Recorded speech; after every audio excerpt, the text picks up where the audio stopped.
Stories. चतुर पत्नी। जोगीपुर कहकर एक गांव होता है जिसमें राजेंद्र अपनी पत्नी कुसुम और छोटे भाई हितेश के साथ रहता है। उनके यहाँ एक नौकर भी काम करता है जिसका नाम भोला होता है। अरे वाह वाह, क्या बात है यार। ठंड के मौसम में ये स्वादिष्ट और मजेदार गाजर का हलवा, अरे वाह, मजा ही आ गया। बहुत खूब भोला, बहुत खूब। आओ ना भोला, तुम भी हमारे साथ खाना खाओ। वहाँ क्यों खड़े हो? तुम भी इसी घर में 24 घंटे रहते हो। तुम भी इसी घर का और हमारे परिवार का एक हिस्सा हो। नहीं नहीं मालकिन, मैं आप तीनों की बात खा लूंगा। आप लोग खा लीजिए आराम से। मैं कुछ और दूं आप लोगों को, मालिक साहब जी? अरे नहीं नहीं भोला, अब हमें कुछ भी नहीं चाहिए। तू बस बैठ जा और खाना खा ले। और वैसे भी इतनी ठंड में खाना ठंडा हो जाएगा। अरे राजेंद्र भैया, कुसुम भाभी, अगर उसे नहीं खाना है हमारे साथ तो आप दोनों क्यों जबरदस्ती कर रहे हो? और वैसे भी नौकरों को इतना सर पर नहीं चढ़ाना चाहिए। उन्हें उनकी औकात तक ही रखना चाहिए, ज्यादा पास नहीं लाना चाहिए। ओए भोला, चल भाग यहाँ से और अपना काम निपटा। देवर जी, ये क्या तरीका है किसी से बात करने का? आपको यहाँ रहते हुए 3 महीने ही हुए हैं। उससे पहले आप दूसरे गांव में रहते थे। लेकिन भोला हमारे यहाँ सालों से काम कर रहा है। वो इस घर का नौकर नहीं, एक सदस्य ही है। इसीलिए आइंदा से उसके साथ ऐसे बात करने की सोचना भी मत। अरे लेकिन भाभी। हितेश को बहुत गुस्सा आता है। वहीं कुसुम बाद में बेचारे भोला को कमरे में जाकर कहती है, भोला, देवर जी की बातों का बुरा मत मानना। उन्होंने जो कुछ भी कहा उसे भूल जाओ। तुम इस घर के नौकर नहीं, तुम हमारे अपने ही हो। मेरे छोटे भाई समान हो तुम, ठीक है? मालकिन, मुझे उनकी बातों का बुरा नहीं लगा। मालिक और आप मुझे इतना प्यार जो करते हैं वही मेरे लिए बहुत है। हितेश हमेशा से ही लालची और घमंडी स्वभाव का होता है। वो अपने भैया के साथ उनके ज्वेलरी के बिजनेस में साथ में काम करने लगता है कि तभी ओ तेरी, मैंने तो सोचा भी नहीं था कि भैया के पास इतने सारे पैसे पड़े हुए हैं। भैया तो हद से ज्यादा ही अमीर हैं, लेकिन दिखाते कम हैं। अभी इतनी जल्दी नहीं, लेकिन धीरे धीरे मैं सब लूट लूंगा यहाँ से।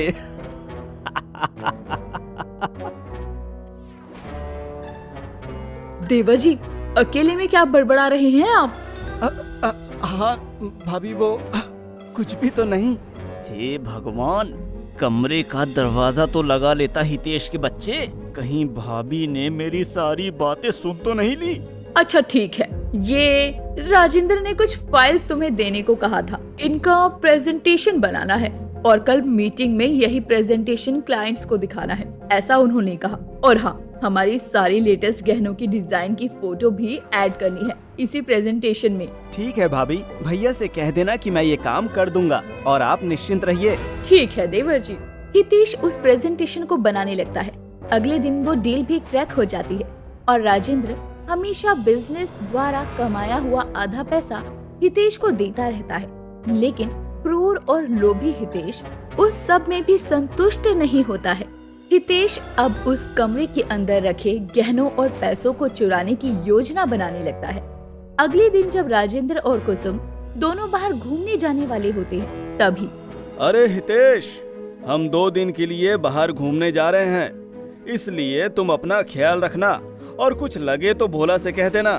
ठीक है भैया, आप और भाभी निश्चिंत होकर जाइए, मैं यहाँ सब कुछ संभाल लूंगा। देवर जी, हमारे गहनों और पैसों वाले कमरे पर भी ध्यान रखना। गांव में आजकल बहुत चोरियां हो रही हैं, इसी वजह से कह रही हूँ आपको। हाँ हाँ कुसुम भाभी, ठीक है, मैं उस कमरे का भी ध्यान रखूंगा। आप दोनों बेफिक्र होकर जाइए। राजेंद्र और कुसुम पूरे 2 दिन के लिए घूमने जाते हैं। उस दौरान हितेश मौके पर चौका मारते हुए राजेंद्र के उस गहने और पैसे वाले कमरे का ताला तोड़कर अंदर जाकर सारे गहने और पैसे चुरा लेता है और बाहर कहीं छुपा आता है। जब राजेंद्र और कुसुम घूमकर घर वापस आ जाते हैं, तभी हितेश, ये सब कैसे हुआ? सारे गहनों के सैंपल्स और पैसे चोरी हो चुके हैं, अब हम क्या करेंगे? मैंने आपसे कहा था ना देवर जी कि हमारी गैर मौजूदगी में ध्यान रखिए, और खासकर इस कमरे का जिसमें सारा कीमती सामान रखा हुआ है। आपसे इतना सा काम भी नहीं हो सका। हितेश, ये सब तेरी लापरवाही के कारण ही हुआ है। भैया भाभी, मैं दिन में 50 बार इस जगह से होकर गुजरता था ताकि मैं यहाँ का ध्यान रख सकूं। लेकिन पता नहीं मौके का फायदा उठाते हुए किसी ने चोरी कर ली। मुझे तो विश्वास ही नहीं हो रहा है कि ये चोरी 5 मिनट के समय में कैसे हो गई और किसने किया, और जबकि हमारे घर के आसपास कोई भी नहीं दिखा मुझे। अब हमें इतना सारा नुकसान हो गया है, उसकी भरपाई अलग से करनी होगी। खैर, मैं पुलिस थाने में रिपोर्ट लिखवा कर आता हूँ। अगर हो सका तो चोर पकड़ा भी जाएगा।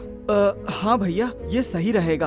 भैया भाभी, मुझे माफ कर दीजिए, मेरी लापरवाही के कारण ये सब। अब जो हुआ सो हुआ, उसी बात को लेकर बैठेंगे तो कुछ नहीं होगा।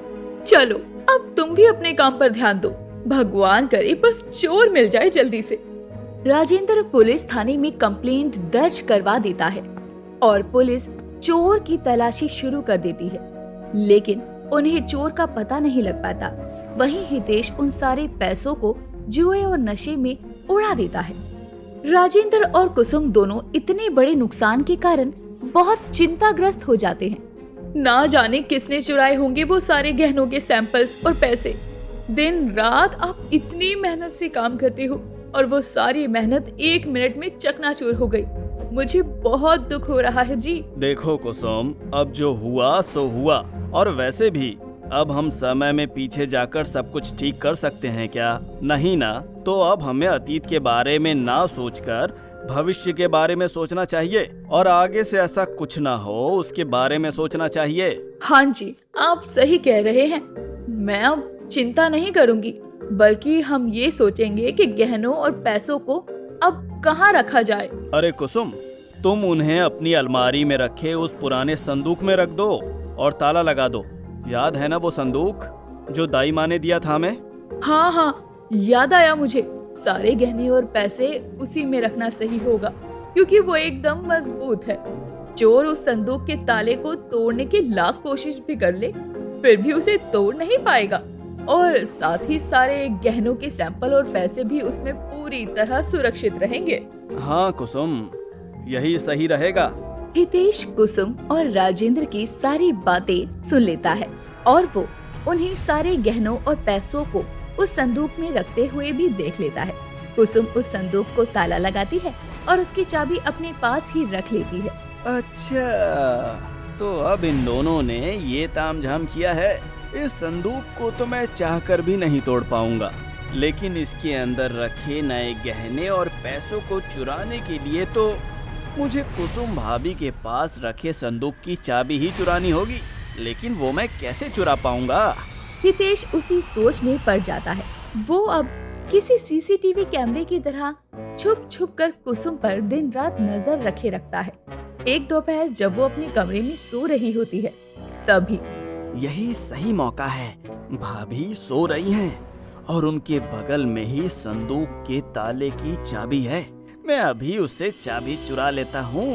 हितेश धीरे धीरे हौले हौले कदमों के साथ कमरे में आगे बढ़ता है और वो कुसुम के पास रखी वो चाबी चुराने जा ही रहा होता है कि तभी अचानक से कुसुम की आंख खुल जाती है और वो हितेश को देखकर डर के मारे उठकर बैठ जाती है। तेवर जी, आप यहाँ? आप मेरे कमरे में क्या कर रहे हैं? आपको तो इस वक्त राजेंद्र के साथ दुकान पर होना चाहिए। हाँ भाभी, वो दरअसल वो मुझे भूख लगी थी और भोला कहीं दिख नहीं रहा था, इसलिए मैंने सोचा कि आपके पास आकर कहूँ कि मुझे कुछ बनाकर दे दो। अरे इतनी सी बात, आप 1 मिनट रुकिए, पराठों का आटा बचा है, मैं वो बना कर देती हूँ आपको। लेकिन ये भोला कहाँ चला गया? आप जाकर हाथ मुंह धो लीजिए ना देवर जी। कुसुम चाबी लेकर वहाँ से रसोई में चली जाती है और हितेश राहत की सांस लेते हुए कहता है, अरे बाल बच गया आज मैं, वरना आज तो भाभी को मेरा सच पता चलकर ही रहता। लेकिन अब मैं भाभी के पास रखी वो चाबी कैसे चुराऊं? मुझे कुछ न कुछ तो सोचना ही पड़ेगा। मुझे जल्द से जल्द पैसों का इंतजाम करना है, क्योंकि मुझे जुआ खेलना है, शराब पीनी है और बहुत कुछ करना है, और उन सब के लिए मेरे पास पैसे होने बहुत जरूरी हैं। फिर चाहे उसके लिए मुझे कितनी बार भी चोरियां करनी पड़े, मैं करूँगा। कुसुम रसोई में जाकर हितेश के लिए गर्मा गर्म पराठे बनाती है और उतने में वहाँ पर भोला आ जाता है। अरे भोला, कहाँ चले गए थे तुम? माफ कीजिएगा मालकिन, आपको दिक्कत लेनी पड़ी। दरअसल मैं वो गार्डन एरिया में पौधों को पानी दे रहा था। लाइए ना, दीजिए, मैं कर देता हूँ। नहीं नहीं भोला, तुम रहने दो, मैं कर देती हूँ। बस थोड़ा सा ही बचा है, वैसे भी अब हो ही जाएगा। वो घी का डब्बा पकड़ाना बस। ठीक है मालकिन, ये लीजिए घी का डब्बा। रात में कुसुम जब सो जाती है तभी हितेश चुपके से उस कमरे में आता है और वो चाबी लेकर संदूक खोलता है। वो सारे गहनों और पैसों को अपने झोले में भरता है और ले जाता है। अगली सुबह जब राजेंद्र और कुसुम संदूक को खुला हुआ और खाली देखते हैं तभी उनके होश उड़ जाते हैं। हे भगवान, संदूक में रखे हुए नए गहने और पैसे फिर से चोरी हो गए। राजेंद्र, ये कौन कर रहा है? हमारे घर में चोरी कैसे हो रही है? मेरे तो ये पल्ले ही नहीं पड़ रहा है। तभी वहाँ पर हितेश और भोला भी आ जाते हैं। भैया, भाभी, क्या हुआ? ये क्या? संदूक में रखे गहने और पैसों की चोरी हो गई? ये सब क्या हो रहा है? घर में से ही सारा सामान कौन चुरा रहा है? हे राम, चोरों की इतनी हिम्मत बढ़ गई है कि वो एक ही घर में लगातार चोरियां कर रहे हैं। ए भोला, तू चुप रह। भैया, भाभी, आप मानो या ना मानो, मेरा दिल यही कह रहा है कि इस भोला ने ही चोरी की है। पिछली बार भी और इस बार भी। ये जितना भोला दिखता है ना, उतना है नहीं।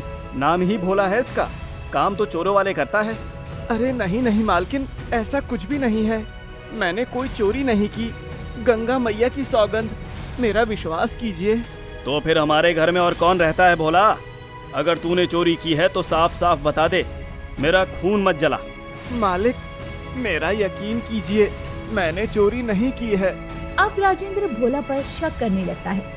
उस शाम कुसुम घर पर कुछ जादुई सोने के सिक्कों की पोटलियां लाती है। देख भोला, मैं जानता हूँ कि चोरी तूने ही की है। तू अभी इसी वक्त अपना गुनाह कबूल कर दे, वरना मुझसे बुरा कोई नहीं होगा। मालिक, मैंने चोरी नहीं की है। मैं गरीब आदमी हूँ। भला इतने पैसों और गहनों का मैं क्या करूँगा? दिन रात तो मैं आपके साथ ही रहता हूँ ना। उसकी जरूरत नहीं राजेंद्र जी। ये जादुई सोने के सिक्कों की पोटलियां मैं साधु महाराज से लाई हूँ। उन्होंने अपनी दिव्य दृष्टि शक्तियों से पता लगा लिया है कि चोर इसी घर में है, और अब ये जादुई सोने के सिक्कों की पोटलियां अब मैं सबको बांटूंगी, और कल सुबह तक जो भी चोर होगा उसकी पोटली में रखे हुए जादुई सोने के सिक्के पत्थर में बदल जाएंगे और हमें आसानी से पता चल जाएगा कि असली चोर कौन है। क्या? ये तुमने बहुत सही किया है कुसुम। अब कल सुबह ही पता चलेगा कि असली चोर कौन है। अब हितेश के मन में उन जादुई सोने के सिक्कों के लिए लालच आ जाता है और वो अपने कमरे में जाकर उस जादुई सोने के सिक्कों की पोटली को खोलकर देखता है और उसमें रखे हुए पत्थरों को देखकर बहुत डर जाता है। हे भगवान, अब मैं क्या करूं? इसमें रखे सोने के सिक्के तो पत्थर में बदल गए। अब कल सुबह सबको पता चल जाएगा कि असली चोर मैं ही हूँ। भैया भाभी के सामने मेरा असली चेहरा आ जाएगा। नहीं नहीं, ऐसा नहीं होना चाहिए। अब हितेश डर के चलते रात को ही अपने उन चोरी के पैसों और गहनों के बदले में सुनार से सोने के सिक्के ले आता है और उन्हें उस पोटली में डाल देता है। अगली सुबह जब सब अपनी अपनी पोटली खोलते हैं तो देखते हैं कि बस हितेश की पोटली में सोने के सिक्के होते हैं और बाकी सबकी पोटली में पत्थर। ये देखकर सब हैरान रह जाते हैं। हाँ, ये क्या? आप तीनों की पोटली में पत्थर ही पत्थर हैं। ये कैसे हो सकता है? ये इसीलिए हुआ है क्योंकि ये कोई जादुई सोने के सिक्कों वाली पोटली नहीं है। क्या? क्या? हाँ राजेंद्र जी, असली चोर को पकड़ने के लिए मैंने चतुराई से ये नाटक रचा। मुझे यकीन था कि अगर देवर जी ने चोरी की होगी, इन पोटलियों में पहले से ही पत्थर थे, लेकिन देवर जी अपनी चोरी छुपाने के लिए इनमें सिक्के जरूर भरेंगे, इसका मुझे पूरा विश्वास था और उन्होंने वही किया। मुझे तो इन पर पहले से ही शक था, लेकिन आज वो शक यकीन में बदल चुका है। नालायक निकम्मे, तेरी इतनी हिम्मत! राजेंद्र हितेश को पुलिस के हवाले कर देता है और भोला से माफी मांगता है और इस तरह चतुरपत्नी कुसुम की चतुराई के चलते असली चोर का पता चल जाता है। कहानी से सीख, हमें जीवन में हमेशा देख परख कर ही किसी पर शक करना चाहिए, क्योंकि हमेशा जो दिखता है वैसा नहीं होता। और ना ही हमें अपनों के साथ धोखा करना चाहिए और ना ही अपनी गलतियों का इल्जाम किसी दूसरों पर थोपना चाहिए। धन्यवाद। आपको हमारी कहानी कैसी लगी हमें कमेंट करके जरूर बताएं। और साथ में अपने सभी दोस्तों को भी ये लिंक शेयर कर दीजिए ताकि वो भी इस कहानी से कुछ अच्छा सीख सकें। और हाँ, जिन्होंने अब तक हमारे टैब स्टोरीज चैनल को सब्सक्राइब नहीं किया है वो जल्दी से सब्सक्राइब कर लीजिए और बेल आइकन दबा के नोटिफिकेशन भी ऑन कर लीजिए ताकि हमारी अगली नई कहानी आपको सबसे पहले मिले।